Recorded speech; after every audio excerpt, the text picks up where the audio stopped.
Are we live? Hold up, wait a second.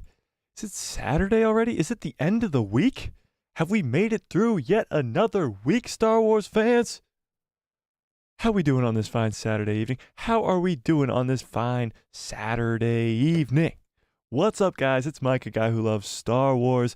We're going to talk about the Ahsoka show today because the numbers are kind of filtering out here about how many views the finale got, about how many views the show got as a whole. And we're going to talk about it because the view numbers don't really add up to a good number that we want them to be at. So we're going to talk about whether or not the Ahsoka show was a win for Star Wars and a win for the future of Star Wars. Because around here, we kind of think it is. But does the majority of the Star Wars fandom see it that way as well? We're going to dive into all of that today. So smash a freaking like on this video as you're coming in. And how we doing, chat? How we doing today? Tell me in the chat. How we doing? Let me open up the chat so I can see what you guys are talking about. Let me see. Well, we got nobody here. Okay, that's fine. How we doing today, chat? How's everybody doing? Already typing, I can tell. Whew. This is going to be a fun stream. This is going to be a fun stream. We got some stuff to talk about, whether or not it comes down to the numbers with the Ahsoka show, and whether or not we'll get a second season. Dave Bradley first in today says, I think it's going to be a slow start to get Star Wars back to what it once was. That's a good point. Star Wars once was the biggest thing.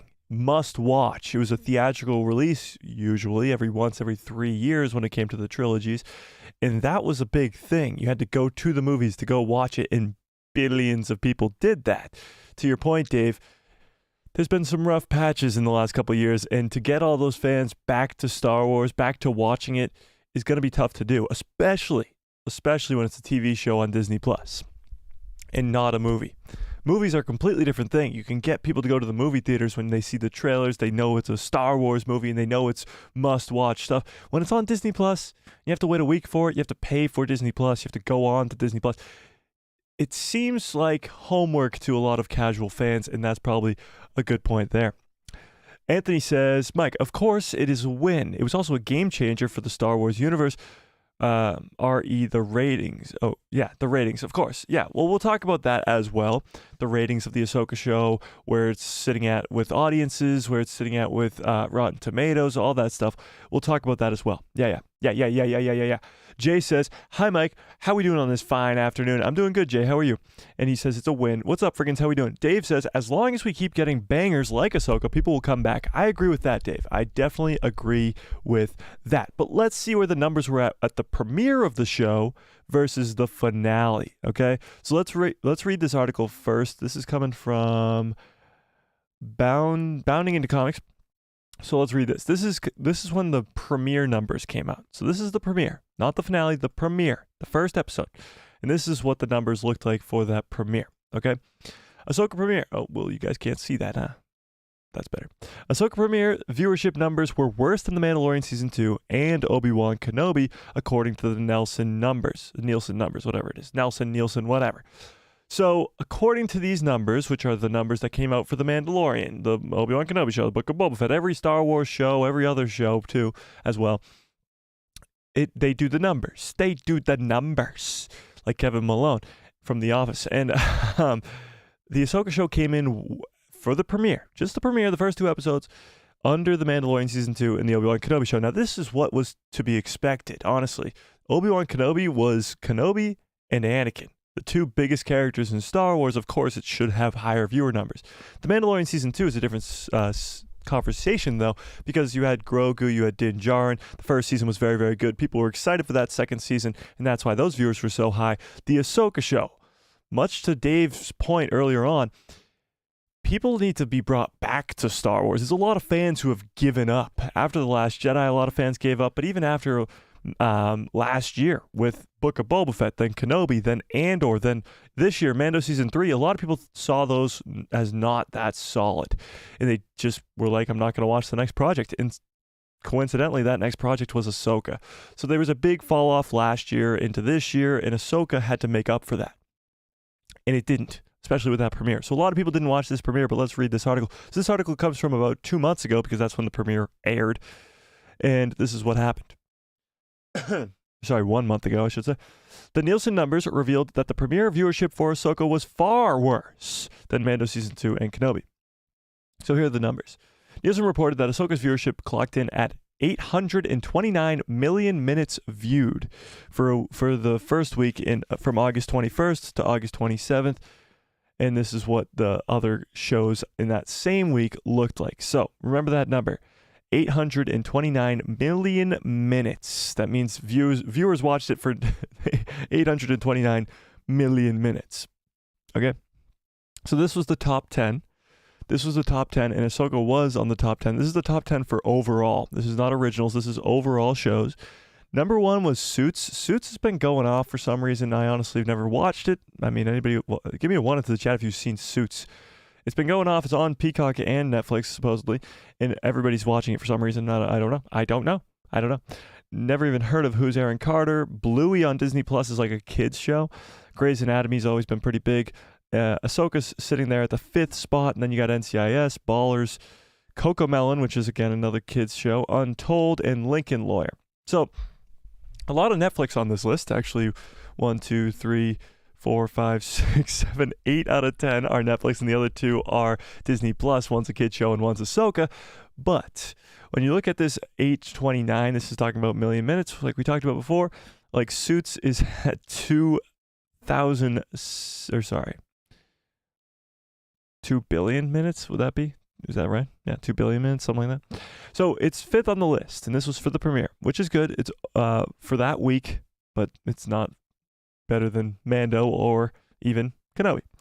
So this is less than the premiere of Mando Season 2 and Kenobi. So Mando Season 2 had 1.03 billion minutes watched. So if it were on this list, it would be up in that number 2 category with 1.03, around that same Who's Aaron Carter type thing. Back in 2020. Of course, the premiere numbers only included the first episode, The Marshal, instead of 2 episodes like Ahsoka. So again, Ahsoka kind of cheated the system here, where they had 2 episodes for people to watch, and still it was less than Mando Season 2.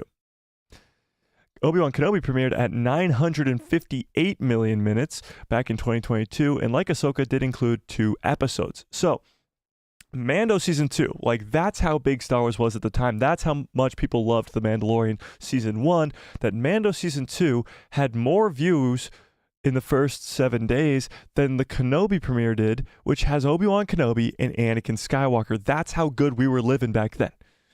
I say back then like it was a million years ago. It was 3 years ago.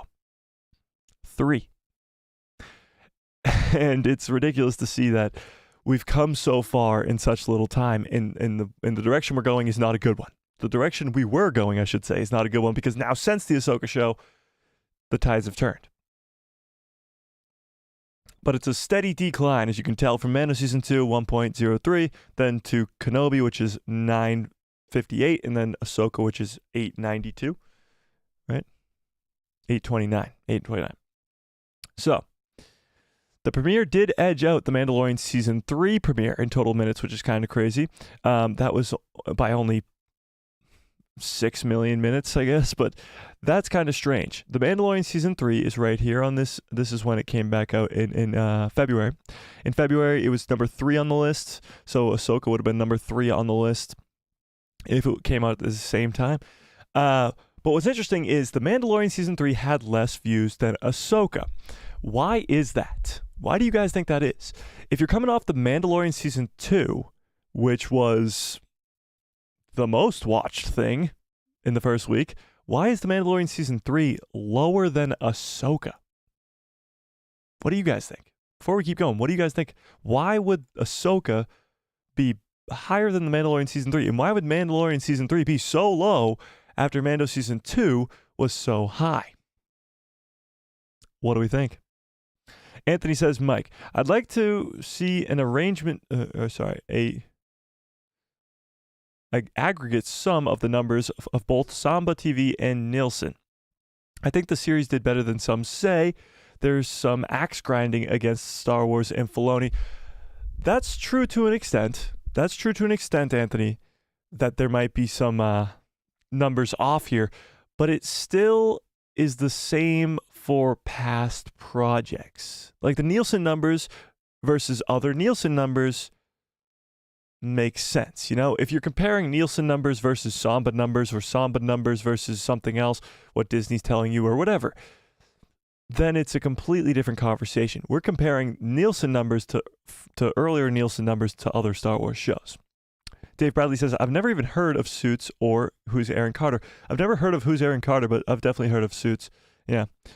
Mando Season 3 was pretty awful. Friggins, but we're talking about the premiere of Mando Season 3. Meaning nobody knew it was going to be worse than Season 2. Nobody knew what to expect about Mando Season 3. Why would Mando Season 3's premiere, the first episode, when nobody knew what it was going to be about, why would it have less views than Mando Season 2? Jay says, not enough hype, and the trailers weren't hype enough. Ooh, interesting. Interesting. You're talking about Disney's advertising for the show wasn't good enough? But Mando Season 2, although it did have Bo-Katan, Ahsoka Tano, Luke Skywalker, and all that, you didn't know about them coming in. You didn't know about those characters coming in.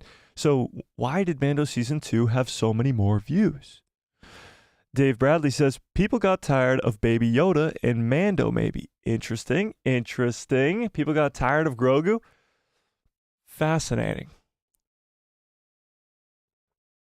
Austin says, sorry I'm late. Don't worry about it, Austin. How we doing? My take on this is 2022. It's 2022. So in between Mando Season 2 and Mando Season 3, a lot happened to the Star Wars brand. You had the Book of Boba Fett, which a lot of people did not like. You had the Obi-Wan Kenobi show, which a lot of people did not like, with Reva and all that stuff.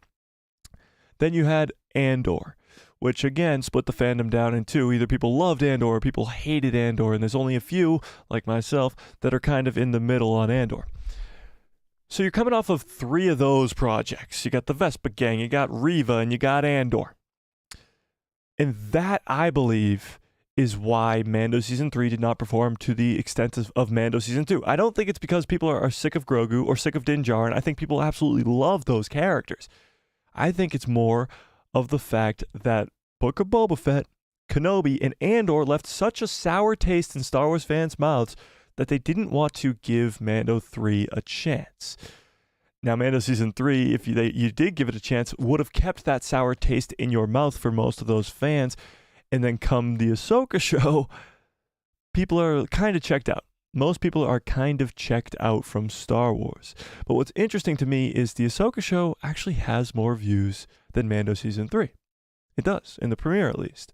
So more people were eager to check out the apprentice of Anakin Skywalker, who's never been brought into live action except for in The Mandalorian, and the Rebels crew, who a lot of people don't even like Rebels for some weird reason. I don't get it at all. But a lot of people were more willing to check out that show, the Ahsoka show, than Mando Season 3. Now, going back to, who made the point?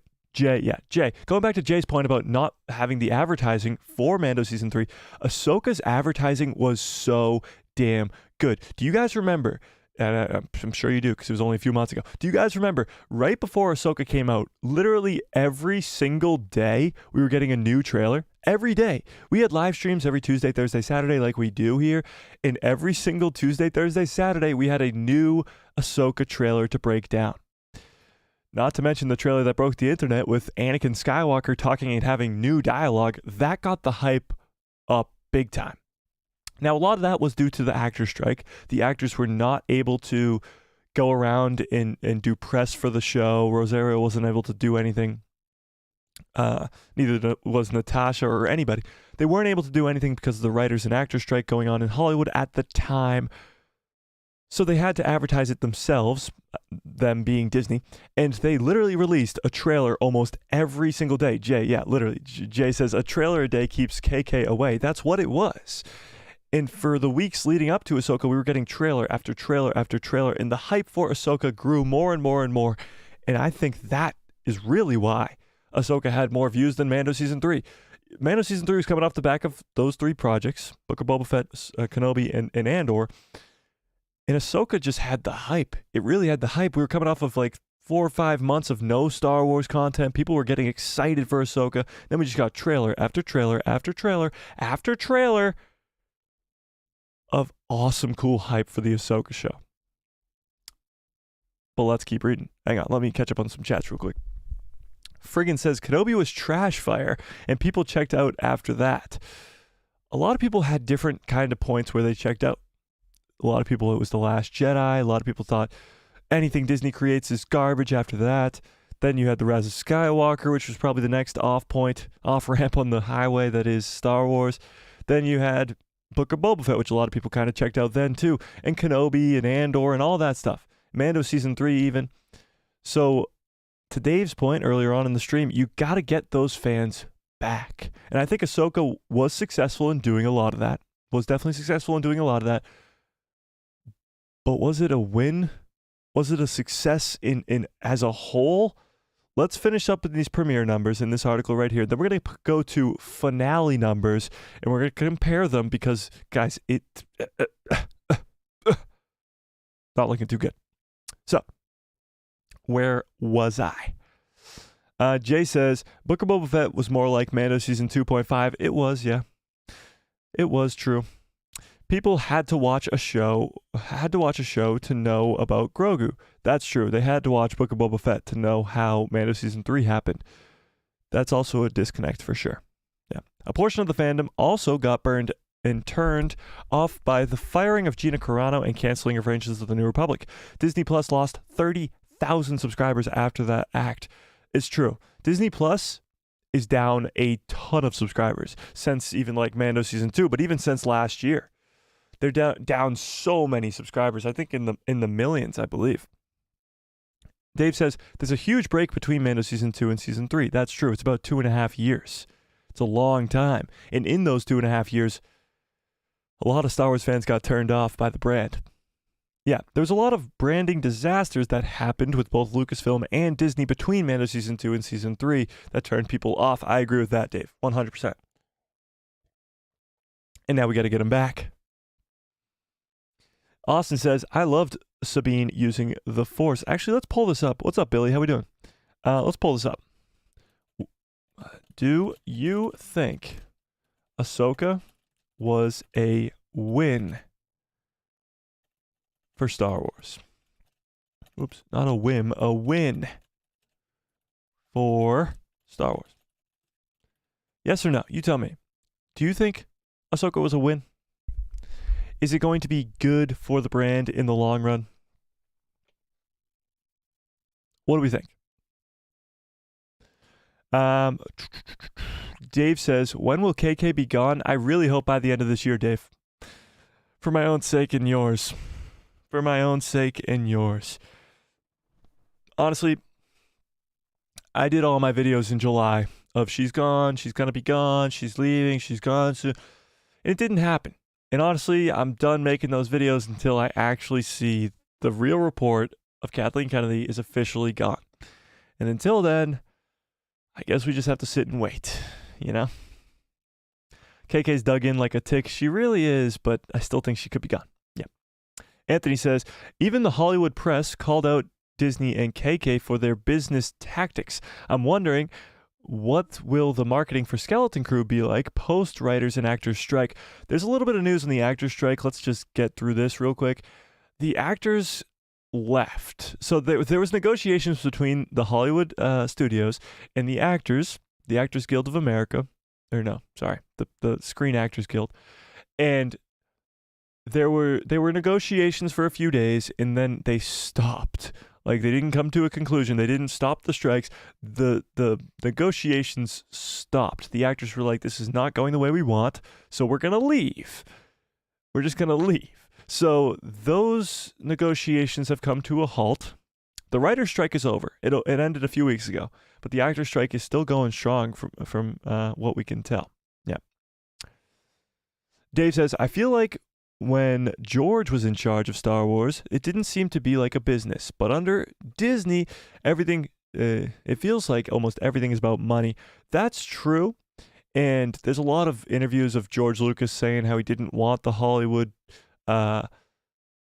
execs to kind of have a say on what he did creatively and stuff like that. And it does seem like under Disney, we do have that sort of business mind. But it's not like George did always have a business mind. He made the Ewoks to sell toys. He kept Han alive to sell toys. He did certain things so that he could make more money to also help the story be developed. And you can do that. And Disney does that from time to time. Look at Grogu. Grogu is the coolest character in Star Wars right now to a lot of normie fans, to a lot of hardcore fans as well.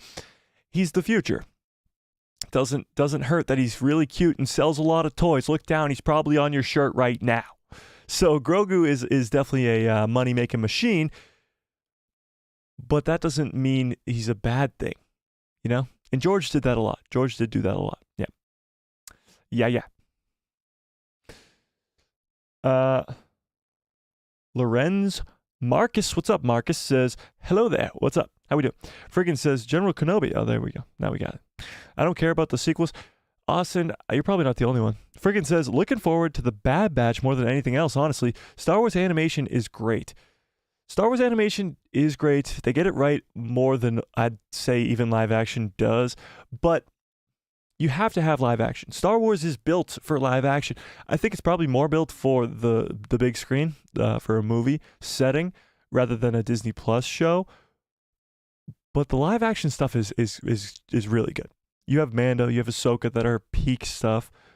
But even the lesser things are still kind of good. I do agree with you that animation is where it's at with Star Wars. The Clone Wars is amazing, and Rebels is one of my favorite things ever.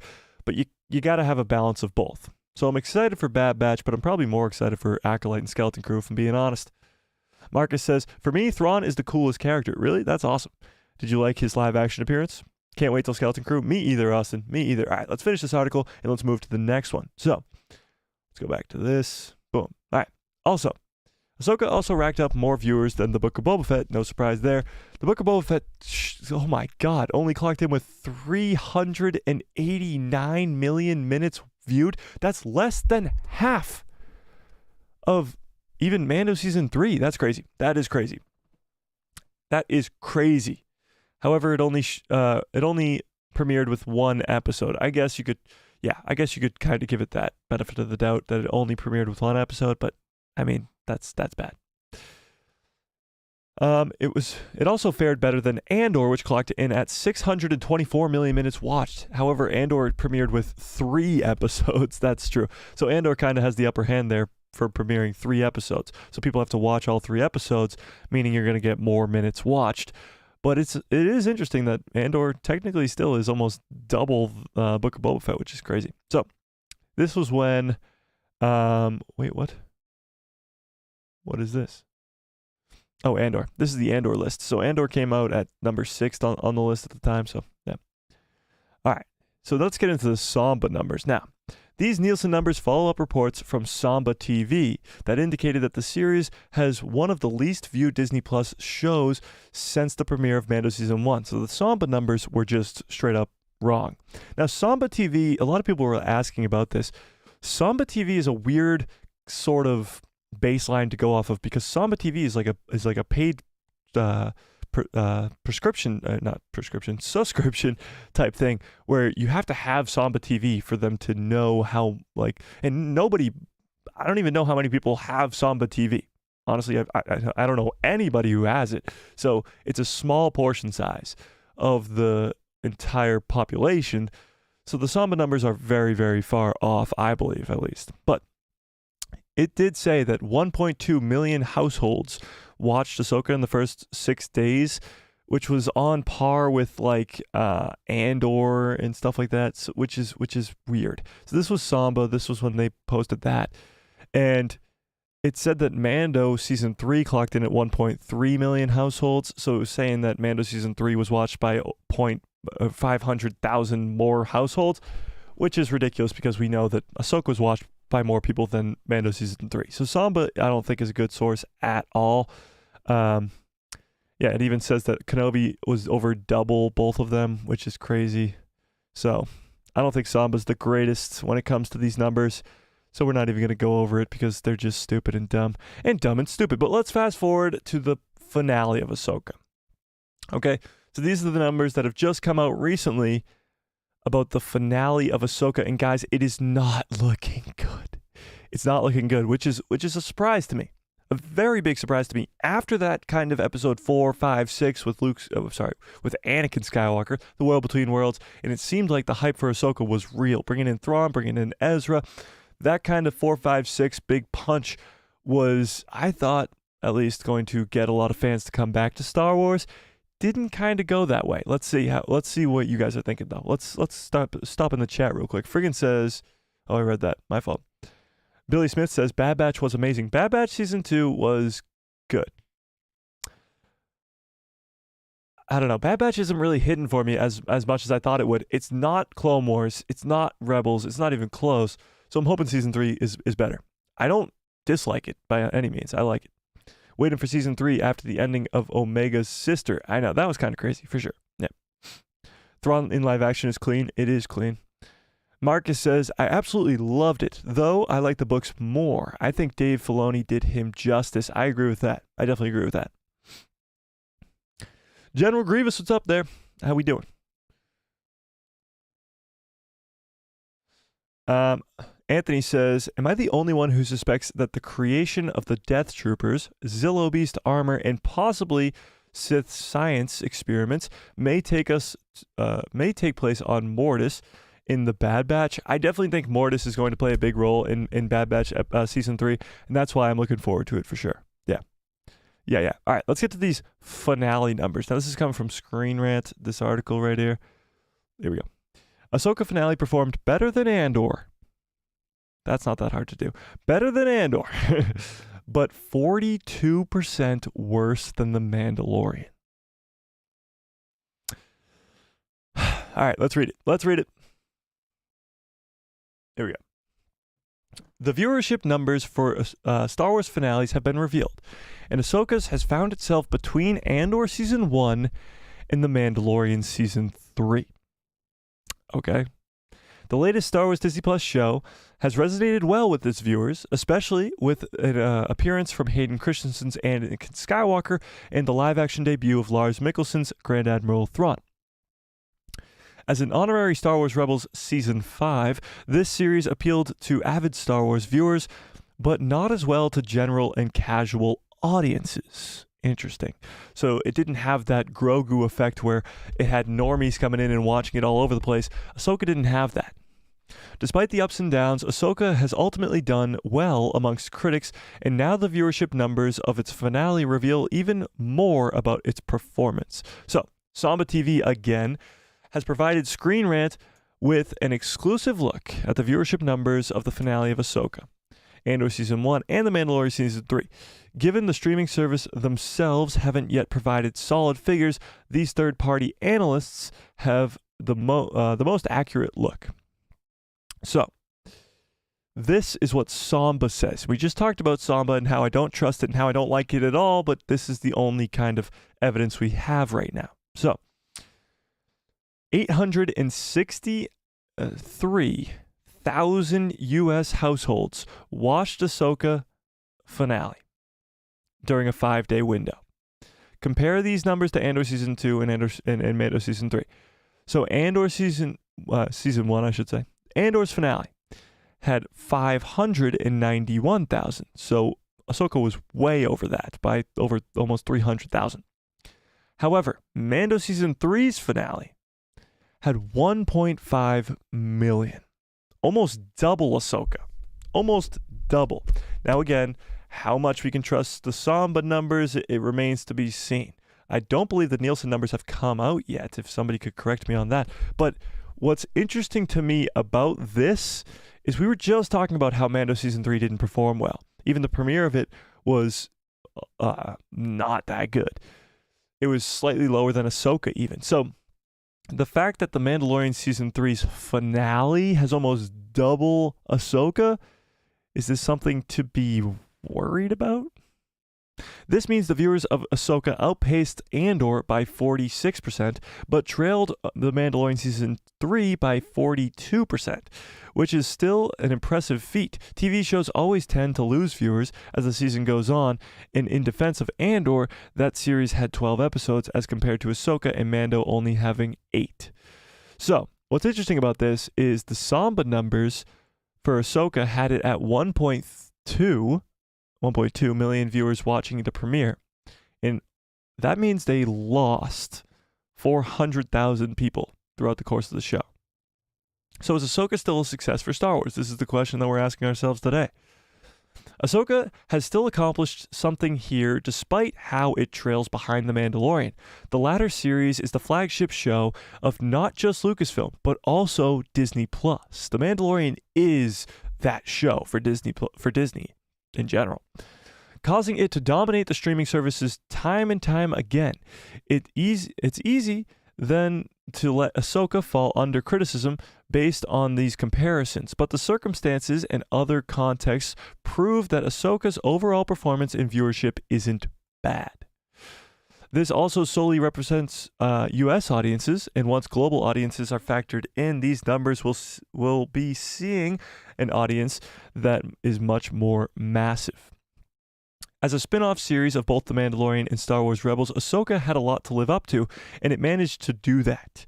It set up the galaxy for Dave Filoni's upcoming Mandalorian-era movie, as well as also revisiting and paying tribute to classic eras such as the Clone Wars and creating some of Star Wars' best and most memorable moments. This story was bold in everything from its massive scope to its retcons and new creations. And its viewership also proves that many Star Wars viewers, it paid off. So, is the Ahsoka show a success? They definitely seem to think it is. But what do we think? Was the Ahsoka show a success? Was it a win for the Star Wars universe, or the Star Wars fandom in general? Right now, the poll sits at 82% of you think it was a win for Star Wars. Now, here's my take on this. I think it was 1,000% a win for Star Wars, and here's why. What Ahsoka does not only gives us an incredible 8-episode series of amazing content, but it also does something way more important in setting up the future. The sequel trilogy did the exact opposite. People crap on the sequel trilogy all the time about the content inside of it, and we won't even touch that with a 10-foot pole right now. But the end of the sequel trilogy ends Star Wars. It ends it. Now, there is going to be a Rey movie that will continue Star Wars, but it ends Star Wars in a way where the bad guys are all defeated. Palpatine's gone. There's no more evil in the galaxy. Rey has won, and she's the only one. And it's just peace. Now, you could say that Return of the Jedi did the same sort of thing, and that's kind of what George Lucas wanted it to be. He wanted that to be the end of the story for a long, long time. But the problem with the sequel trilogy is it puts an end cap on things. The Ahsoka show does the exact opposite. It sets up everything. It sets up Abeloth for a future villain, for possibly a post-sequel world. It sets up Thrawn as the heir to the Empire for possibly a trilogy of movies in between the original trilogy and the sequel trilogy. It sets up an Ahsoka season 2 within itself, with Ahsoka and Sabine being left on Peridia and all that stuff. It sets up so many countless other shows where you could have Ezra Bridger and Harrison Dula and Mando season 4 and Skeleton Crew, and it sets up the future of Star Wars. So yes, I think Ahsoka was a win. Yes, I think Ahsoka was extremely important. And yes, I think Ahsoka is the first of many stepping stones to getting Star Wars back to where it was, back to where it should be at the top. There should never be an instance where a Star Wars show comes out, a Star Wars movie comes out, and it's not at the top of any list. It's better than Suits. It's better than who the fuck is Aaron Carter. It just is. And it should always be at the top of the list. And I think Ahsoka is a very, very good stepping stone to get us there. Now, I think the next few projects have to also be bangers like Ahsoka was. I don't know if Skeleton Crew can get to that point. I think Acolyte could. I think Skeleton Crew could if it does what I hope it will do. But we got to keep getting wins from here. Andor Season 2 hopefully will be better than Andor Season 1, at least in the consensus of the fandom. And The Mandalorian Season 4, I think, could involve Thrawn in a big, big way and lead us into this Heir to the Empire movie. So yes, it's a win for Star Wars. 100% it's a win for Star Wars.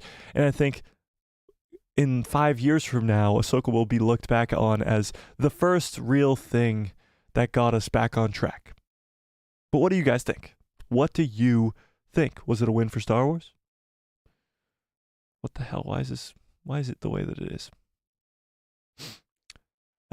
Austin says, if KK finally leaves, we should celebrate. Oh, we'll definitely be celebrating. We'll definitely be celebrating. 100%. Anthony says, I already said that, damn it. Billy Smith says, we never saw Huge Wang and Grievous. What do you mean? Like together in the same room? You mean General Grievous is Huge Wang confirmed?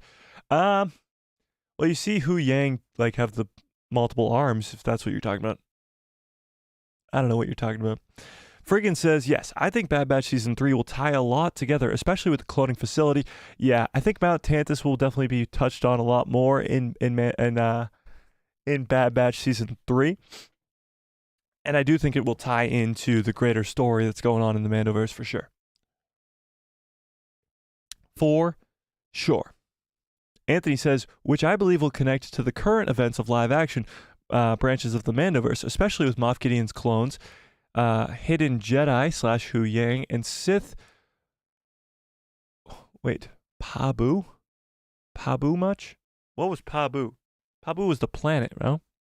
Pabu was the planet in the Bad Batch Season 2? What is Skeleton Crew supposed to be? Good question, Billy. So, Skeleton Crew, we know very little about, but what we do know about Skeleton Crew is that it'll have Jude Law, who is going to be playing a Jedi who survived Order 66, and there's going to be 4 kids who kind of leave their planet to go on an adventure and run into Jude Law's character. Now, there is a description out there. Let me pull it up. A description out there about the first episode of Skeleton Crew. I can find it real quick right here. So there is a description of this. What the hell is it? Ah, here we go. So it's supposed to come out in January of 2024, but there is a description. So it says, this is the summary for episode 1. In the first episode of Skeleton Crew, we are introduced to 4 kids who make a mysterious discovery on their seemingly safe home planet and get lost in a strange and dangerous galaxy. Finding their way home, meeting unlikely allies and enemies will be a greater adventure than you've ever imagined. Which sounds amazing. The unlikely allies are probably going to be Jude Law's Jedi character, and the unlikely enemies will probably be pirates or something else we don't really know. Now, it doesn't specify what the planet is. It just says the seemingly a safe home planet, and they discover something mysterious on that planet. We don't know. We really don't know what's going on in this show, but the mystery kind of makes it that cool. I think it's a very similar vibe to Mando Season 1 where we don't know what's going to happen, but I think what does happen is going to be very, very cool. I don't know. Skeleton Crew still has a lot of mystery behind it, and hopefully we'll get a trailer actually sometime soon. You'd think if it comes out in January, we'd get the first teaser trailer at some point in these next couple months here. Yeah. I think the Ahsoka hype is still there, so Disney's probably waiting until that kind of dies down, and then they're like, all right, let's release the Skeleton Crew trailer. I don't know. Maybe sometime in the next couple months, I'd guess.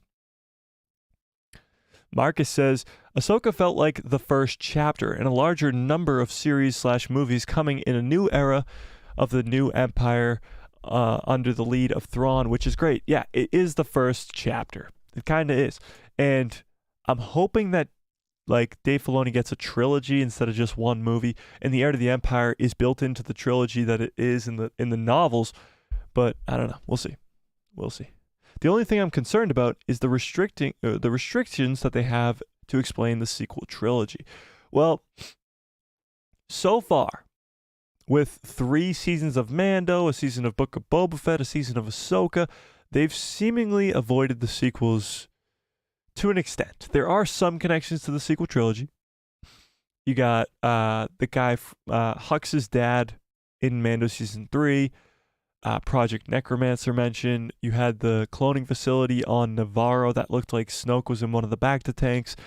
There are some connections to the sequel trilogy, but they are kind of keeping their distance to an extent. Now, I think they will go heavier into the sequel trilogy connections when it comes to like Ben Solo and Luke Skywalker's Jedi Temple and stuff like that.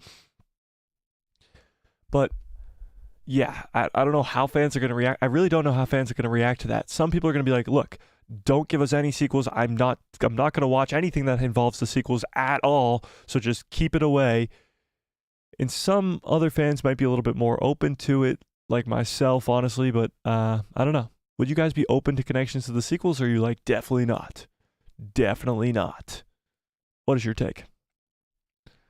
Austin says, because the end of Andor Season 1 left us on a cliffhanger. Andor Season 1, did it? I don't even remember the end of Andor Season 1, honestly, guys. Sorry. Dave says, if they fire KK, their numbers will rise a lot. Many fans will likely give Star Wars another chance. That's true to an extent. I think a lot more people see it as a Disney problem rather than a KK problem. I know a lot of fans who are like, everything Disney Star Wars sucks. Like, people like that don't even know that Kathleen Kennedy's in charge. So I don't think that'll change their minds at all. But there are a few people who are very, very anti-Kathleen Kennedy and will probably give Star Wars another chance when she gets fired. So yeah, I think firing Kathleen, or at least her stepping down under her own accord and replacing her with somebody new, will definitely bring back a lot of fans, for sure. For sure. Anthony says, Skeleton Crew, it's a third piece in the narrative patchwork of the Mandoverse. It will involve 4 preteens, probably and possibly 4 sensitive kids that get lost in an unknown region of the galaxy. Yeah, that's probably, that's all we know. That's all we know about this show. They're keeping a lot of it hush-hush. Skeleton Crew is supposed to be Stranger Things of Star Wars. Yeah, Marcus, to an extent. They've compared it to Stranger Things. They've compared it to Goonies, but we still don't really know much about it. And honestly, the mystery is a good thing. You don't want to know all the spoilers coming in. You don't want to know what the show is going to be about, because I do think you might just get some big surprises, like possibly even a Cal Kestis appearance, which would be insane. Did you check out Earth in Star Wars? What is Earth in Star Wars? I have no idea I don't know what you're talking about. Anthony says, Mike, since watching the first few episodes of Ahsoka, I have a theory that Pabu's museum may be the secret place of the Jedi artifacts and the haven for Hu Yang and Fi. Pabu from Bad Batch Season 2? There was a museum on Pabu? I don't remember that at all. Ian, what's up, Ian? Says, Abeloth would make a great equivalent to the monster in Stranger Things. That is true. I think Abeloth, and somebody brought this up in a previous stream, I think on Thursday, if Abeloth is the reason that Luke Skywalker goes into hiding, like he gets possessed by her or something along those lines, and he doesn't want to harm people, that would be kind of cool. It'd be kind of cool. But I think Abeloth will be a cool villain for sure. Yeah. Anthony says, without question, I'm hoping that Imperial warlords, the remnant of the Empire, and the acolytes of the Beyond are the main obstacles/threats for these 4 kids. Ooh, that would be cool. That would be cool for sure. Darth Revan, what's up? Darth Revan says, what would you say are the chances of KK getting fired? I think the chances of KK getting fired, like straight up fired, are very low. The headline will never read, I would bet money that it would never read, Kathleen Kennedy has been fired. It will never say that. Never. It'll say Kathleen Kennedy has stepped down, Kathleen Kennedy is retiring, whatever they want to phrase it as. It will never say Kathleen Kennedy has been fired. Never. Absolutely never. Never.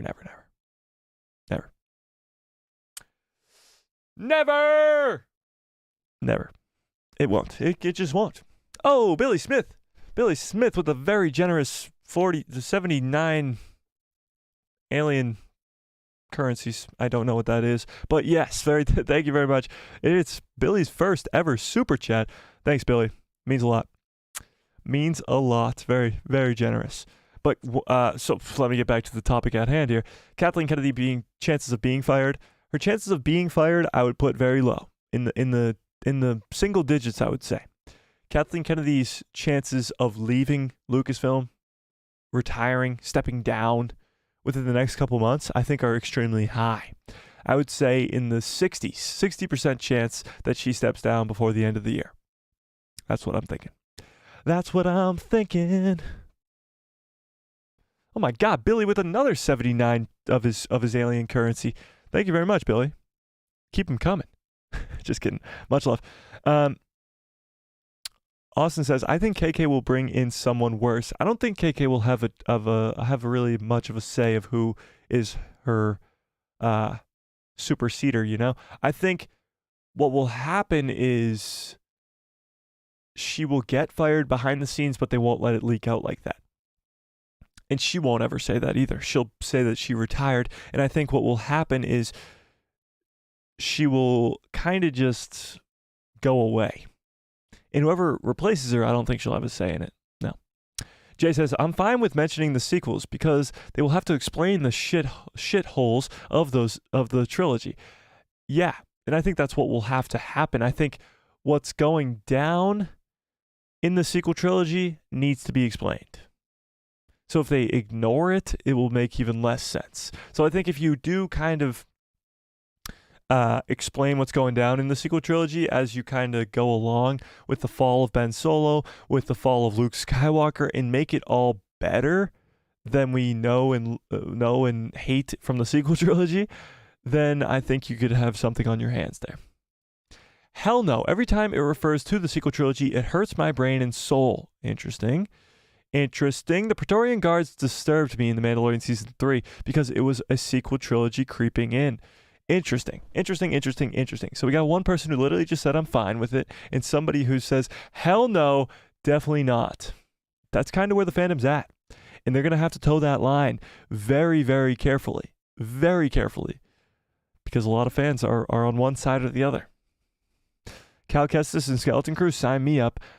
It's a theory I have. I think Skeleton Crew will perform very, very poorly if there isn't somebody like him in the show. Now, maybe not him specifically. Maybe Ahsoka has an appearance. Maybe Din Djarin and Grogu have an appearance. I don't know.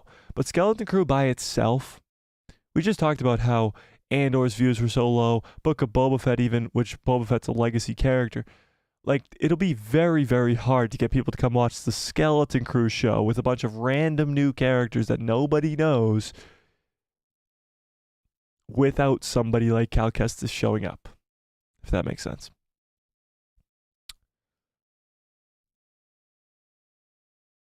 Darth Revan says, whatever happened to the Jedi Temple post-Endor? I was wondering if Luke or Ahsoka went there to look for some Jedi artifacts, or Jedi are no longer hunted. Whatever happened to the Jedi? The Jedi Temple on Coruscant, are you talking about? Revan? Talking about the Jedi Temple on Coruscant? Well, after the Empire took over, after Order 66, Palpatine turns it into his headquarters on Coruscant. So it's not really the Jedi Temple anymore. And yeah, I don't know if that's what you're referring to though. So yeah. Great Nostalgic Way, what's up? Says, how do you feel about a lot of open-ended stuff in Ahsoka? I'm all in, thinking it's quite mysterious. Yeah, no. So a lot of people were actually saying that was a bad thing about Ahsoka, that it didn't really resolve anything. I think that's the best part about Ahsoka. The fact that it leaves so many questions open-ended for future projects. If it's not Skeleton Crew, then it's Mando. If it's not Mando, then it's Dave's movie. All these questions will eventually be answered, but you don't want them to be you don't want the questions to be asked and answered in the same show. That's like, we've been trying to figure out who saved Grogu from the Jedi Temple for like 4 years. That's what you want it to be. You want stuff to actually have a good years of speculation. You don't want to learn what's in those boxes directly. You don't want to learn who's calling out to Balin directly. You don't want to see Thrawn take over the galaxy and then lose, all within the Ahsoka show. You want it to build. And I'm completely with you there. Great Nostalgic Way that I love the mystery. I love it. Love it. Anthony says, could you imagine if those kids got lost anywhere near Tanalorr? That would be a deep dive. Cal, Marin, and friends in live action. Is this early 2024? The video game sales would jump. Oh yeah, if it's early 2024. Well, that's what I think is going to happen. I think you're going to have Cal Kestis come into live action, and then you'll have Jedi 3. In the sales of Jedi 3 will go through the roof because Cal Kestis is now in live action and people will want to play the games to know the character. You know? Yeah. Billy Smith says GBP. I don't know what that means, but yes. Dave says, I'm open to trying to fix the sequels, which I think, to a degree, they can fix some things if they put someone like Dave in charge of it. Dave Bradley, I agree with you 100%. I think they can fix many things when it comes to the sequel trilogy. However, not everybody in this Star Wars fandom is as open-minded as we are. Great British pounds. Oh, okay, cool. Thanks, Billy. I was kind of just joking that it was an alien currency, but yeah, thanks. But yes, going back to Dave's point, I think they can fix the sequel trilogy, but again, even people in this chat right now are probably like, no. And those are the people that kind of have to be brought around, you know? Anthony says, I wish more Star Wars fans saw it the way that you do. Some fans don't understand that this is episodic storytelling. Most or all of this will come together in the Mandalorian trilogy. I agree with that. And yes, not a lot of people see it that way. Jay says, I don't think that Cal will be in live action until his third game comes out. I don't know. I think it would actually help the third game in a big way if he was already in canon. If that already happened, I think it would help out a big way. Marcus says, I have a totally different question. Is there a possibility that the sequel trilogy will end up in Legends, or that it will get a live action Legends stuff? Kind of like Visions. I haven't seen it, so I don't know whether it's good. You haven't seen Visions? Visions is pretty good. There's on and off episodes that I think are pretty good and some aren't. But to your point, Marcus, will the sequel trilogy ever become Legends? No.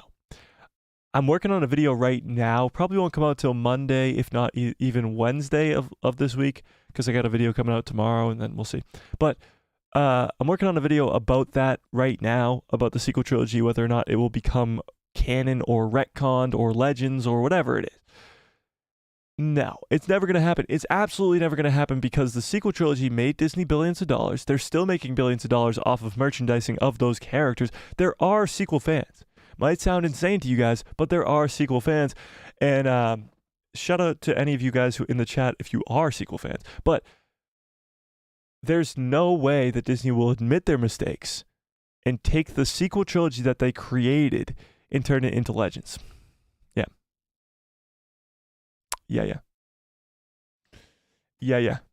All right, I will give it a try then. Yeah, go watch Visions. Visions is pretty good. There's some on and off episodes. Like Visions Season 1, Episode 1 is incredible.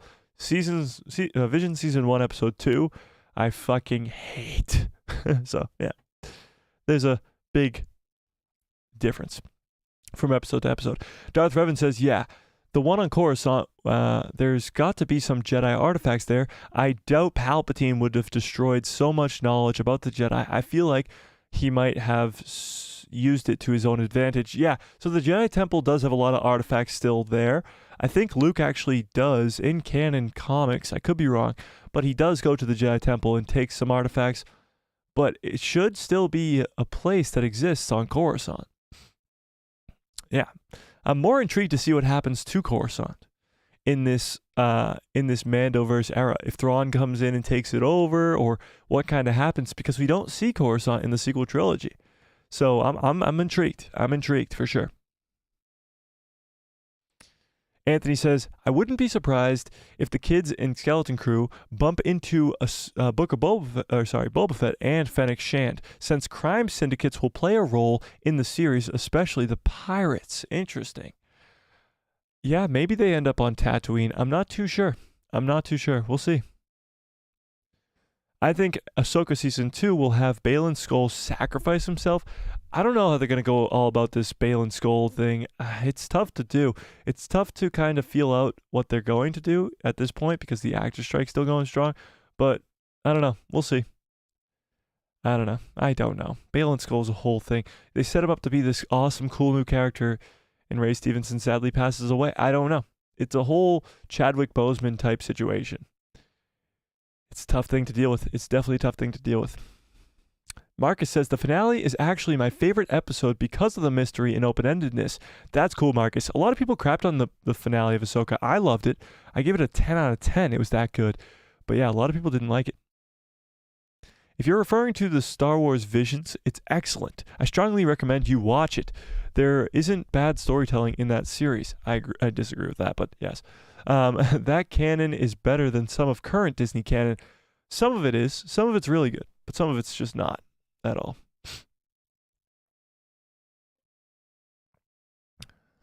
Give us the Darth Maul Twi'lek. Oh, you talking about Darth Talon? They could do that. They could definitely do that. They could go for Darth Talon for sure. As much as I dislike the sequel trilogy, I would really feel weird if they retcon them. I agree with that. I think you want to make them better. I want there to be a time in the future where I can watch the sequel trilogy and enjoy it because I know things that I didn't know before that enhance my experience watching the show. The same way that the prequel trilogy exists. The Clone Wars really enhance your viewing of the prequel trilogy because you know that Ahsoka left the Jedi Order, and you know all these other things that happened to Anakin Skywalker in the Clone Wars that turn him to the dark side, and that means that the switch from light side Anakin to dark side Anakin is more of a built up thing. Yeah. Anthony says, well, Mike, the sequel trilogy is currently Legends material to me, and George Lucas for that matter. It tarnishes legacy, taints the good portion of Star Wars lore. I don't disagree with you that it does hurt the brand of Star Wars, does hurt the lore of Star Wars in many different ways. But and it can, in your own head canon, anything could be canon, and anything could be Legends. But to me, and to everybody, it will remain actual Star Wars canon. Probably forever. Most likely forever. So, I'm hoping they can make it better. Darth Revan says, would you want Keanu Reeves to play Revan? Everybody seems to want him as Revan, although I think he would work. He could work. I don't think it's the best possible choice. I hear some suggestions like Ben Barnes, and I feel like that would be a much better choice. I don't know who Ben Barnes is. Let's look him up. Ben Barnes? Ooh, Ben Barnes. Ben Barnes is from the Chronicle of Narnia. He's also in Shadow and Bones. I don't know what that is, but Ben Barnes. Let's take a look at him. Ooh, he would kind of make a good Darth Revan. My thing with Keanu Reeves and being Revan would be that he is old. He's about 60, I think. But this guy would he's a younger guy. He'd be able to play Revan for a long time. I do think they won't go for Keanu. I don't think they will. Yeah. It's a good choice. Good choice. Let's see how old Keanu is, though. How old is Keanu Reeves? Keanu is 59. So yeah, he's about to be 60. Oh, I guess he just turned 59. He'll be 60 next year. And having a 60-year-old Revan, when you're going to the Old Republic and you want Revan to be around for a long, long time, having him be 60-year-old is not the play. It's not the play. No, it is not. Friggin says, if only HBO would buy Lucasfilm and they would do a KOTOR series. I definitely don't think Disney is selling Star Wars anytime soon, but Disney itself could be sold to maybe like Apple or something. Then you get some new ownership. But I think the KOTOR stuff will come eventually, you know? Dave Bradley says, as much as I love Ray Stevenson in the show, they should recast him to continue his story. All right, let's ask you guys. Let's ask the class. Do you guys want to recast Baylan Skoll, or do you want to deepfake him? Because there's two options here. You could go recast and get somebody like, what's the actor's name that looks exactly like him? You could get somebody like Ray Schreiber, who looks very similar to Ray Stevenson. Or not, what is his name? Ray Schreiber? Ray Schreiber. Is their first names both Ray? That'd be crazy. You could recast him and keep going with a different actor, which would be kind of weird because I mean, Rey's performance was incredible, but Balin is a big dude. He's like 6'4", 6'5". He's big. He's got a way of him, and it would be hard to kind of Lev Shriver. Oh my God, we're all team recast? Wow. That's surprising to me. That's way surprising. Yeah. Revan's supposed to be in his 30s. Yeah, he is. He's supposed to be a lot younger, especially if you're going to go Jedi Revan first and then have him fall to the dark side. You're going to want him to be young. The Star Wars sequel trilogy and Kenobi series should have never happened. Oh, have never happened. That's what you're saying in your own head. Yeah, you can think that way for sure. Ian says Ben Barnes is hot, bland but hot. He's a pretty good-looking guy, but that's coming from a good-looking guy myself. Marcus says, I have to go to bed now. Thanks for the stream. I always love listening and talking to other people who love Star Wars. Good night, and may the Force be with you. Thanks, Marcus, for coming by. Hit that subscribe if you haven't already, and much love to you. Darth Revan says, yeah, that was one of my main reasons. He's 59. Yeah, it's true. Ian says, I should look so good as Keanu at 60. I hope you do, Ian. I hope you do.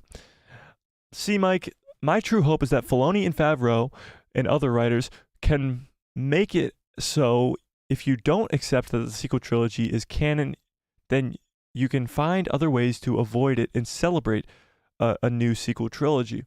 There are definitely ways around it. You can have characters that weren't involved in the sequel trilogy, like Ahsoka, like Ezra, like Grogu, like Din Djarin, like all these people. You can have them exist maybe on Peridia or something else and not be involved in the sequel trilogy, and then later on be brought in to be in the post-sequel world. That's for sure. Yeah.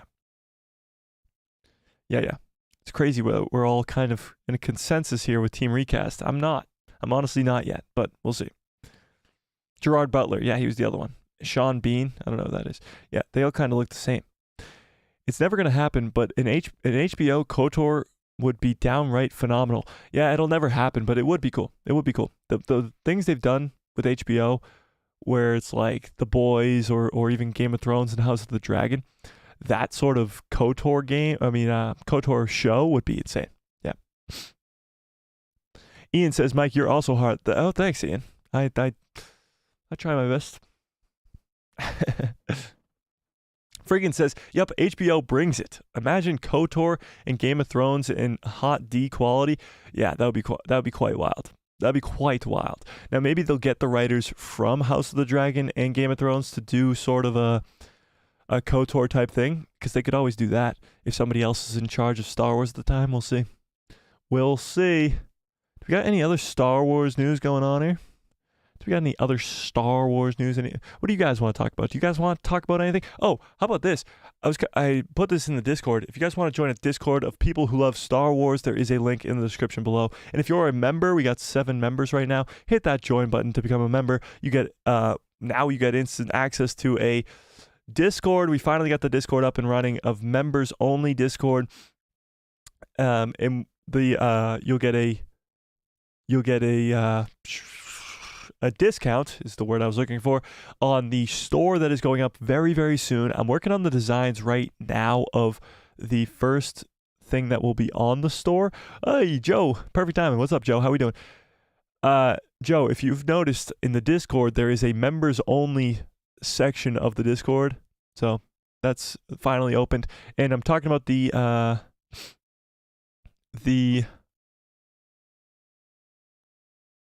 store right now, because we're opening up a store, and we're opening up a store, and this might be the first design. We're working on it right now. Good Cups Follow Orders. It'll be some sort of design like this. It'll be on a mug like this. It'll be very, very cool. It'll be something along those lines. We're still working it out. But if you're a member, you'll get a discount on the shop and stuff like that. That'll be cool. And yeah, we're going to start doing members only streams, and we're going to start doing call-ins. So I think next week will be the first week we do call-ins. And if you're a member, you can do a call-in. So that's what we'll do. That is what we'll do. That's what giveaways, of course, giveaways. We do a giveaway at least once a month for members only. So yeah, If you could become a member, it's a huge, huge help to the channel and the best way to support the channel for sure. Yeah. Friggin says, ooh, well, Dave and Dan were set to, but yeah. So Dave and Dan, or Dan and Dave were the writers of Game of Thrones. Now the problem with that is they were the writers of season 8 of Game of Thrones, which a lot of people really, really hate.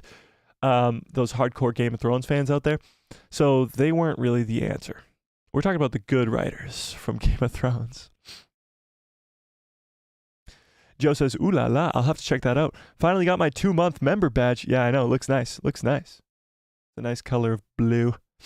Ian says, what I really want to see is Darth Bane from the beginning of the Rule of Two to the end of the end of the Jedi Sith War and what happened before the Republic and we see in the High Republic. Yeah, so I think they're going to go back all the way back to the Old Republic and do it from the beginning. Literally the Dawn of the Jedi, which was a movie that was announced earlier this year. They're going to go all the way back and do that and then go into the Old Republic and then finally get to Darth Bane and do the Rule of Two and stuff like that. Yeah, you'll eventually get all of it, I think, Ian, but it'll take a while. Nice. Can't wait for the store. I'm so pumped. I know we got a lot of cool stuff in the works behind the scenes here to kind of get stuff going. For channel-wise, to kind of boost members and do all that stuff. You know, we'll see. Revan says, if you had to guess, when would you say they finally will start introducing KOTOR characters like Revan? My guess would be that they will want to flesh out and finish off with the Thrawn stuff first. Yeah, so I think you probably are going to see Old Republic stuff and Dawn of the Jedi stuff pop up within the next 5 years. And that sounds like a long time, but before then, you're going to have to get this Thrawn stuff fleshed out. Now, you're going to get this Thrawn stuff fleshed out, and you're going to get the time period between the prequels and the original trilogy fleshed out as well, with Andor Season 2 and Bad Batch Season 3 and stuff like that. And then I think we're going to take a whole shift and go all to the Old Republic, like fully Old Republic. Yeah. Friggin says, perhaps the next animated show after Bad Batch will be set in the Old Republic. I think they're going to go live action first and then go to animation. So I don't think that'll be the case until they do live action stuff first. I just don't think they'll start off the Old Republic with an animated show. But it will be interesting to see what's the next animated show after Bad Batch, because Bad Batch Season 3 is the last season of the Bad Batch. So we'll see. We shall see. Oh, the other thing I wanted to run by you guys was I'm thinking about doing matchup Mondays. So it would be like a 1v1. It would be a video that comes out every Monday, like 12 p.m. Eastern Standard Time. That would be a 1v1 of Star Wars characters. Any two Star Wars characters that fight against each other, there would have to be a matchup. We would talk about the matchups on stream. We'd come up with a cool matchup. And then on Fridays, I would do a poll on the community tab on the channel, and we pull up who's going to win, and then whatever the poll says is going to be the winner of the video on Monday, but the video will be like a cool breakdown of each character and their strengths and their weaknesses, and it'll be on a certain planet, and they'll go one-on-one, and they'll fight to the death on a video every Monday. What do you guys think about that? A matchup Monday type thing. And I am going to start to bring back the what ifs as well, because we just don't have a Star Wars project until January, and we got to fill the void with something. We got a bunch of Star Wars news in general, but what ifs is kind of where it's at. We did about 6 or 7 what ifs before Mando Season 3, I believe. So a long, long time ago. I want to get back to doing those what ifs. So yeah, what do you guys think of that? That would be cool. That would be cool. Shmi versus Baru. Oh, Aunt Baru versus Shmi Skywalker. I was thinking more of like a serious thing, but we could do some joke ones too as well, of course. Of course. Yeah. Jay says, do you think that everyone will die by the Bad Batch Season 3? Ooh, interesting. So the Bad Batch, Omega, Hunter, Tech's already dead. Hunter, Wrecker, Echo, Crosshair, they all kind of have to die. No, I mean, they have to die because they're not in anything else. They're not in anything else. So I still like my theory of Vader coming in and chopping all their heads off. Now, I don't think that's what will happen, but I love the theory, okay? But I don't know. I think they might die, maybe in a sacrifice play, some sort of like, I don't know. Maybe Omega will survive or something. it's just weird that we haven't seen any of them, you know? They will retire on Pabu. Maybe. I doubt they'll kill off Omega. Yeah, I think if anybody's going to survive, it'll be Omega. I think the rest of them will die, though. Hunter, Wrecker, Echo, I'm sure they'll all die. Yeah, all except for Rex, because Rex we know survives in Rebels. And if Rex knew that they were alive, he probably would have mentioned them in Rebels too. So yeah, I think they have to die. I think they really have to die because they aren't in anything else, you know? They aren't in anything else. Yeah. Swagger, I guess, says, "Sup, Mike? How we doing?" Swagger says, "For the future, I would love to see Disney Plus Star Wars stop relying so heavily on the volume. Also, ditch the episode 8 format. Episode 8 format? What? And start shooting on real locations with real sets." Oh, you mean like ditch the 8-episode season format? I kind of like the 8-episode season just because it tells a story in a specific time and it's not like too long like Andor was 12 episodes. And it's not too short. Like if it was 24 episodes like they used to be, like shows, that is, it'd be way too much. And you'd have way too many filler episodes. And that's kind of what the Clone Wars went through. So I think the 8 episodes is pretty good for telling the story. But I do agree with the relying on the volume too much. Going back to locationary shooting and stuff, the volume is a tool. It should be used as a tool. But yeah, I agree with you. I agree. Darth Revan says, "That would be awesome. Imagine it's a style of cinema, of something like Arcane." What would be awesome? Oh, Shmi vs. Baru, you mean? Like in the style of Arcane? Well, I definitely don't have the ability to do that unless some of you are some crazy cool animators. That would be cool. But we don't have the ability to do that. I would do my best to edit the video in the best way I could, but it would not be like them actually fighting, you know? No, Tech's death broke me. It was tough. It was tough to watch. Tech lives. He could, Ian. He could be alive, that's for sure. No, I was talking about an old Republican animation. Oh, okay. Yeah, that would make more sense. Yeah. Old Republican animation. It would probably look a lot like Clone Wars Season 7 in Bad Batch. Yeah. Yeah. For sure. All right, let's end this poll. Let's see where this poll ended at. Let's see if the math is mathing today. 85% of you. Oh my God. Wait, what? Is the math mathing? Guys. Wait. Is the math mathing?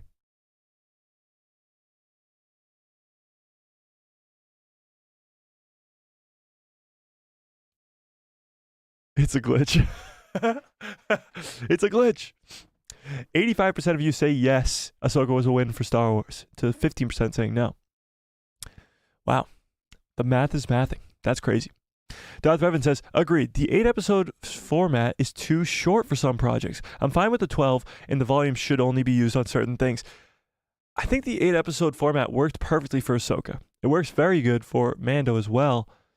I don't really see any scenarios of Disney Plus shows, at least up until now, that would benefit from a longer season. Like even Mando season 1, 2, and 3 had filler episodes, and there were only 8 episodes.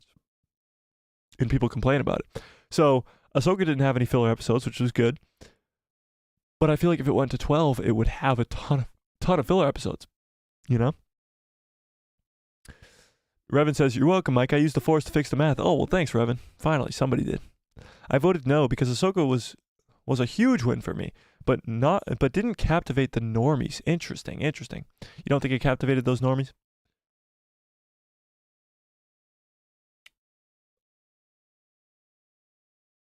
Can I please get some good cups follow orders in the chat, please? We're just talking about opening the store, opening up these amazing cups that will say good cups follow orders on them. But this is the good cup that follows orders. God damn. Thanks, Friggins. Cole Rita, what's up, Cole? Thanks, Jay. Swagger says, "In animated Star Wars doesn't have limits, but live action, it's like they're holding back." Well, there is limits in live action. I get that. And it shouldn't feel like there is limits in live action. Yeah, I agree. I think animation is where it's at with Star Wars because there is no limitations. You can have crazy awesome fight scenes in animation that don't cost bajillions of dollars or are as difficult to do. But live action Star Wars, there's just nothing like it, you know? It's nothing like it. You're drinking out of a Rise of Skywalker cup? Yeah. Sadly, the good cup that follows orders is a Rise of Skywalker cup. It's seen some things. It's gone through some stuff. But yeah, it is a Rise of Skywalker cup. Oh, Cole. By the way, Cole, are you in the Discord, by the way, Cole? There's a Discord in the description below if you're not, but there's a members-only section of the Discord now that we just opened up. We're going to do call-ins next week, and members can only do that in that same sort of place. And then we're going to start doing some members-only streams, and those will be in there as well. Yeah. It has some scars for sure. Yeah, it does. Yes, it does. But actually, to be brought into that members-only portion of the Discord, you're going to have to link your Discord with your YouTube account. So, yeah. Darth Revan says, yeah, one of my maybe main viewers with live action KOTOR is that the lightsaber fights and characters might not be as OP where the animation could do crazy lightsaber fights like the cinematics. That's true, but I think if you're going to go to KOTOR, you're going to do movies. There's going to be trilogies upon trilogies upon trilogies of the Old Republic where you got these amazing lightsaber duels, like Revenge of the Sith level lightsaber duels. So hopefully they get the time and effort that they deserve. Like they should look like the cinematic lightsaber duels, you know? But we'll see. Yeah. Cole says, oh, cool. I'm not sure if I'll be able to do that, but we'll see how it goes. I'll definitely be joining the Discord, though. Awesome. Cool. Friggin says, the animated shows have just been consistently better. Pretending Resistance doesn't exist. That's true. Well, animated shows, they go the way of anime. They have room for filler episodes, like the droid episodes in the Clone Wars or whatever. They have room for filler episodes, and people aren't really upset about filler episodes because there's so many episodes, and the good episodes are really, really good. And it's animation, so not everybody's even watching it in the first place. But yes, Clone Wars is incredible, and Rebels is incredible as well. The Bad Batch, I think, is a little bit less, but it's still very good. And I think if you go to, like, honestly, what if the next animated show for Star Wars is a Luke's Jedi Temple show? Would you guys be against that? Like the fall of Ben Solo.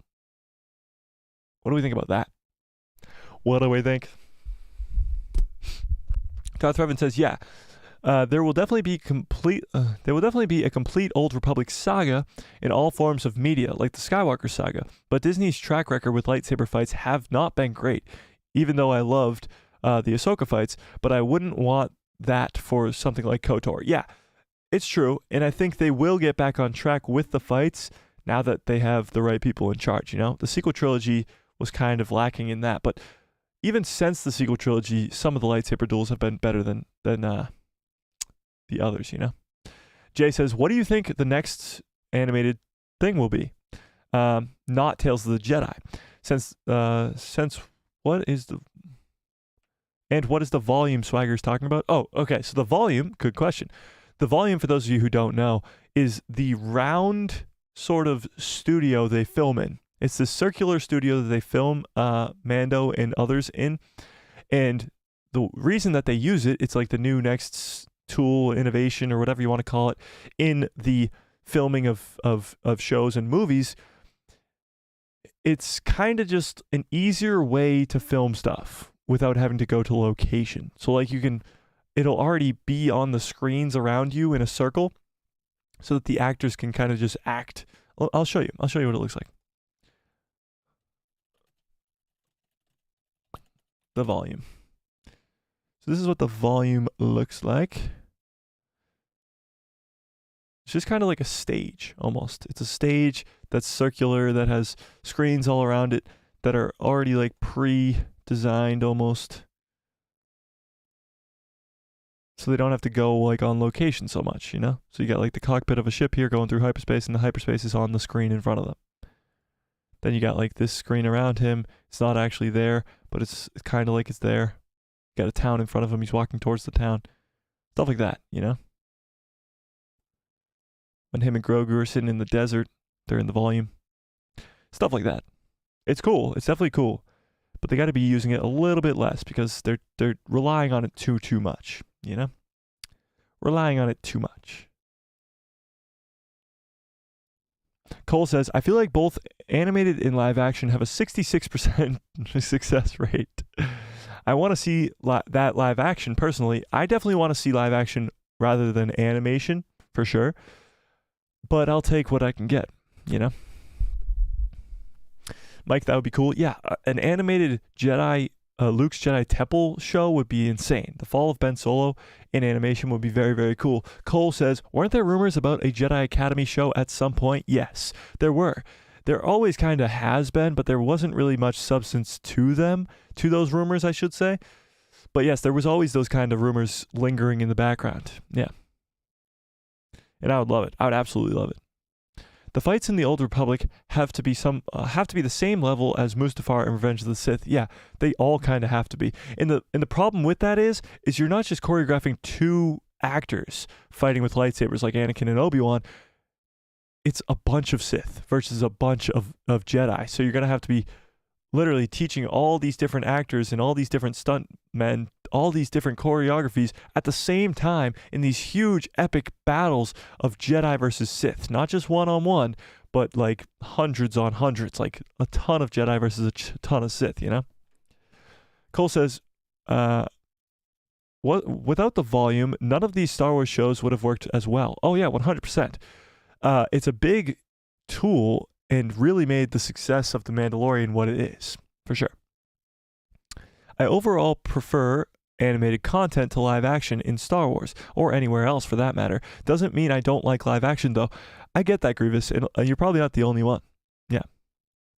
Friggin says, I can't wait for the next Tales of the Jedi. My top choices would be Ezra, Baylan, and Ventress. A young Baylan for Tales of the Jedi would be so cool. If Dave Filoni set up Baylan Skoll, knowing that he was going to be badass as fuck in the Ahsoka show, and set him up with the intention of doing Tales of the Jedi for him and Shin in season 2 of Tales of the Jedi, that would be incredible. That would be so damn cool. Yeah. Revan says they should actually get martial artists for the background fighters like they did with Maul, but there is a bunch of Sith fighting in the background with no dialogue. They should get people who already know how to fight. Yeah, that would probably be a good choice. Definitely. I still think this is years away, but yeah, this is definitely a good choice. I want to see Baylan anthology. Tales might be the perfect place. Yeah, Cole, you're probably right. Yeah, 100%. I think Tales of the Jedi would be the perfect place to give us a backstory for Baylan Skoll, for sure. Caleb Richardson, what's up? Caleb says, just popping in. I finally started Jedi Survivor last night. I'm about 7 hours in, and I'm loving it so far. So glad I avoided spoilers. High Republic Twist was awesome. Yeah, that game is incredible. I'm so glad you finally got to play it, Caleb. It's a great game, dude. I won't spoil anything for you because you're only 7 hours in, but there's a lot of big twists and fun, cool stuff in front of you, and I can't wait to hear what you think about it. It's a fun-ass game. It's a fun-ass game, and for anybody who hasn't played it or hasn't had the ability to play it, I definitely recommend you playing it. The first game was really, really good. I actually think the second game is better. Yeah. Cole says, love that game. It is an incredible game for sure. For sure. Oh, have you guys seen this? Have you seen these? So there's these new little robot things cruising around Disney, Galaxy's Edge. Have you seen this?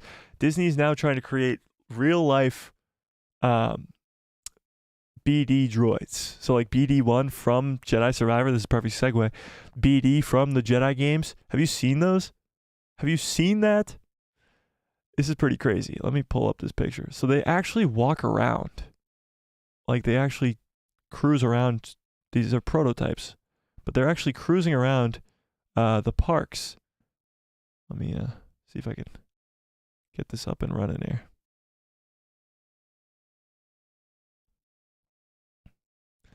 So these are, look at that. Look at that. These are actually going around Galaxy's Edge. Look at that. These are like the prototypes, first kind of things. This is so cool. Can't wait till they're on sale, dude. That is gonna be so sick.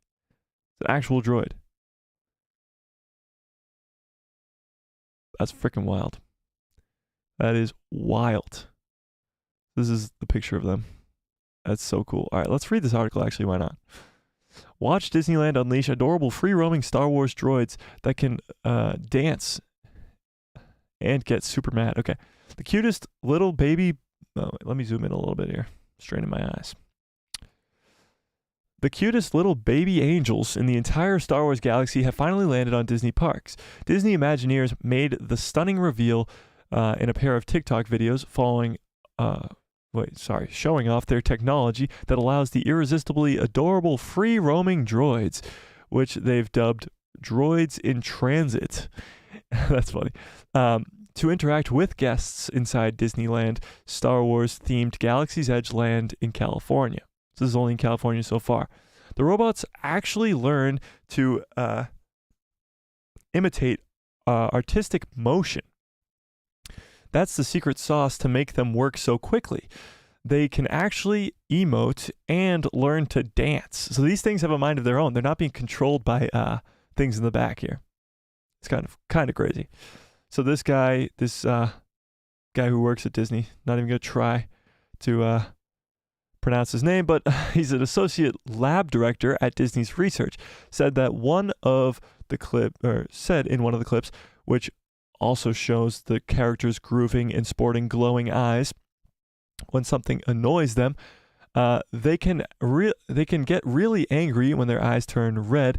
They walk over and when they walk over uneven territory, they can still balance. They're really robust. Very, very cool. Very, very cool. Really excited to see the guests' reactions, where it might go in the future. This is kind of a big thing too. This is just the start. This is the first time they're doing this. So they could get actual droids walking around these parks. It's kind of crazy. Kind of crazy. Wild. I want one. When are they going on sale? That's so real droids basically? Yeah, Cole. They pretty much are. That's wild. Wild stuff. Yeah. Wild. Caleb says, Jedi Survivor's on sale right now. You can get the standard edition for $45. Wow, that's crazy. That's crazy. That's cheap because that game came out at like, what, $80? That's a big sale. Ian says, have you watched any of the Young Jedi Adventures yet? I think they're really good for the age group they're aimed at. I have not. I mean, I just have no interest. Honestly, I like the High Republic story, but it's way too of a kid's show for me. Maybe someday. Darth Revan says, kind of reminds me of WALL-E a little bit with their faces. Yeah, they kind of do. Yeah. The moment we start getting actual droids, I'm buying one. Oh, I'm 100% buying one. I don't care if it's going to kill me in my sleep. I am buying 10 of them. If it looks like a B1 or a BD droid, I'm buying it. I'm buying it for sure. That's cool. They look a little chunky, but this is why I love Star Wars. I can't imagine what they might look like in 10 years. Like Disney or not, this stuff wouldn't have happened without a massive budget. That's true. Disney has the ability to make cool stuff like this. So if the right people are behind it, then you're going to get some cool stuff, for sure. But yeah, they do look a little clunky, but it's probably because they have to fit a bunch of animatronics inside of that. I mean, it can't look like BD because BD is so skinny. It has a mind of its own. It's not being controlled by a remote, so it's got to have a lot of stuff in there to kind of needs the place to put it, you know. Chopper at Disney parks will be cool. A chopper with a mind of his own would be cool. Caleb says, I've been meaning to start Young Jedi Adventures. I also need to watch season 2 of Visions. I'd watch season 2 of Visions first, honestly. I might get into Jedi Adventures. I don't know. We'll see. Yeah. Well, what will be fascinating is how Phase 3 of the High Republic will depict Tanalorr, Dagan, and the discovery/attack of the planet from the Nile. Do you think that's going to be in Phase 3? Anthony? Is that really going to be in Phase 3? Because I'm going to have to check out those damn Phase 2 books if that's going to be in Phase 3. Yeah. Oh, yeah. I literally finished the Dagan boss fight like 30 minutes ago. Wow, Caleb, you're flying through that game. You started yesterday and you're already at the freaking Dagan fight? That's crazy. A real-life chopper would take over Disney and take control of Star Wars. That's true. If you had the same sort of mind of Chopper, that's true. Yeah, that's definitely true. All right, I think I'm going to get on out of here, guys. A little bit of a shorter stream today. Actually, not really. Hour 30 is pretty normal, normal. But watch out for a video tomorrow at 12 p.m. It's going to be about, should Sabine have the Force abilities? We're talking about her ancestry of being a Vizsla and pre-Vizsla and all that stuff, and her being a Jedi Mandalorian. So watch out for that video tomorrow. It should come out at 12 p.m. Eastern Standard Time. I might not do a premiere, just see how it works, kind of, we'll see. We shall see. We'll figure it out. But yeah, any last minute topics to talk about or anything, we can hang out for a little bit here. Ian says, chopper loose in Disneyland, it would be like raptors getting loose in Jurassic Park. That's true. Yeah, that's true. What's phase 3? I'm not familiar with the High Republic. Okay, so there's 3 phases of the High Republic. Phase 1 came out a few years ago. It took like a year or 2 to go through that. Phase 2 came out, I think, last year. If I could be correct me if I'm wrong. But phase 3 hasn't come out yet. So there's 3 different phases, and they're just a bunch of books and different stories. It's just like a trilogy almost of High Republic. Yeah. What happened to Dagon proves how devastating the act of Marchion Ro is through the Nile and the Nameless are for the Jedi Order. Yeah, so that actually made sense to me because I know who Marchion Ro is and the Nile are, but a lot of people probably don't, and that's kind of probably confusing. Ian says, thanks, Mike. Brightening up my Saturday nights as ever. Oh, well, thanks, Ian. I'm glad I could help. Have a great day, dude. Thanks, Cole. I mean, phase 3 would do well to depict that. Just imagine how the final battle of the High Republic books would be with a battle of Tanalorr. Oh my God, that would be sick. Might have to go back into the High Republic. God damn, you guys are getting me hyped. Mike, supposedly, Young Jedi Adventures will connect to the High Republic Phase 1. Interesting. Swagger says, sorry for being late. Great stream as always. Don't worry about it, Swagger. Glad you could come. Can we see the thumbnail for it? JM, honestly, I have not done the thumbnail for the video yet. Being completely honest, but I do have a thumbnail for another video I'm working on. If you want to see that. You want a little behind the scenes, Jay? Is that what you want? I can give you some. I can give you something special. So this is, I'm working on this thumbnail right now about a sequel retcon video that'll come out later on in the week. That's looking like that right now. That'll come out a little bit later, but yeah, the Sabine video, honestly, hasn't even gotten started yet, What's up, Billy? Welcome back. So that thumbnail's not finished either, but that's just a little behind the scenes for you. Yeah, I haven't even really gotten started on that Sabine thumbnail at all. But yeah.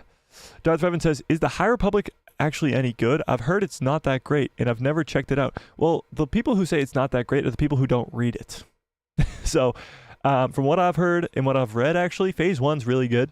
The new characters are really intriguing, and the story itself is actually pretty damn good. For a time period with no Sith, it's pretty damn good. From what I've read. So from what I've read, I can say that Phase 1 is good. I don't know about Phase 2, and Phase 3 I don't think has come out yet, so I don't know. You kind of have to do it for yourself, Cole says, I need to read those books. I've read most Star Wars books, canon and legends, but High Republic is somewhere I am lacking. Me too. I've only read Phase 1, but yeah, we'll see. General Grievous says, I'm not really interested in the High Republic stuff. Myself, I prefer going into legends books, but I do not read. But that I have not read yet. Yeah, I prefer canon books myself. I don't mind the legend stuff. I just like canon stuff because it can connect to other things. And the legends can't do that. Now, legends material has been brought into canon. I mean, just look at Thrawn. But even Heir to the Empire is going to be way different than the Heir to the Empire from Legends. So, we'll see. Anthony says, true, and the most intriguing thing about the end of Phase 3 will be how and why the Jedi Order decided to hide the existence of Tanalorr. That's true, too. Plus, you got, like, Yoda. Yoda in Phase 1 of High Republic is very interesting because he's out, like, doing his own thing, and I don't know if you ever really find out what he's doing, but he's very mysterious. Yeah. All right, I am going to get on out of here. You guys are the absolute best. I don't make your Saturdays better. You guys make my Saturdays better. So remember that as always. And Anthony says Phase 2 is good because it sets up why the events of Phase 1 occur. Plus, it leaves insight onto how Phase 3 will be resolved. Awesome. Cool, Anthony. I'm going to have to check it out for sure. You guys are the absolute best, greatest community in the Star Wars fandom. So think about becoming a member. If you can, it's only $4.99. Your life will change drastically and your whole life will get a lot better and everything will become a whole lot better. Possibly. Think about that. But if you don't have the loot, just go join that free Discord in the description below. Smash a like on this video, hit subscribe, and hit that bell so you get notified every time I post a video. And my pretty face will show up in the recommended feed of yours. And may the Force be with you. Always. That stupid button. Got it. What a great stream. What a great show. You guys are the absolute best. I hope you have a great rest of your evening. I hope you have a great rest of your lives. And good night, everybody.